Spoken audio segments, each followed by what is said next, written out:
Hey everyone, welcome back to another quick how-to. In this video, I'm going to show you how you can delete your WordPress website from your Hostinger.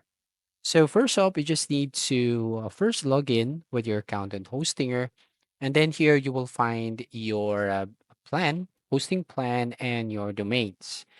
So the first method here that we're going to do is basically we're going to delete the file. Now go to the website. As you can see here on the left side of your screen, we have the panel, right? So go to the left side of your screen right here and click on the website. Now from here, you will find a website that you want to delete and then select the website here, then click on dashboard. Now, once you're here on your dashboard, all you need to do here is go to the left side of your screen. We have some options here. So we're going to click on the files and then file manager. And then we have two options, the access file of the specific website or the premium web hosting. So in this case, we're going to delete the specific website, which is the howtoquickchannel.com. So click this button here, and then we're going to this page, as you can see. Now you just have to select on public underscore HTML. Then we're going to delete all of this one. So tap on Control plus A on your keyboard. So Control plus A on your keyboard, and then it will select all of the files here. Then click on the trash bin icon at the top to delete all of the files. So we have 25 files right over here.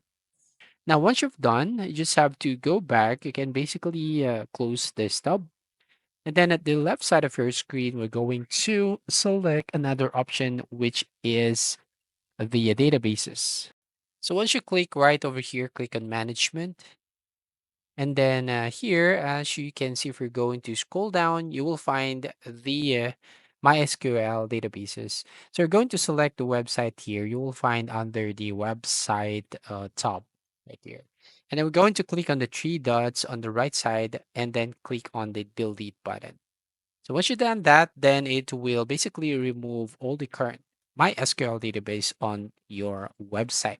Now, to be able to reinstall your website, for example, you want to reinstall your WordPress website, go to the WordPress or go back right over here again, and then we're going to the dashboard, right? From here on the left side, go to the website and then select an auto installer. So here, just need to click on this WordPress, and then you just have to reinstall a WordPress from scratch.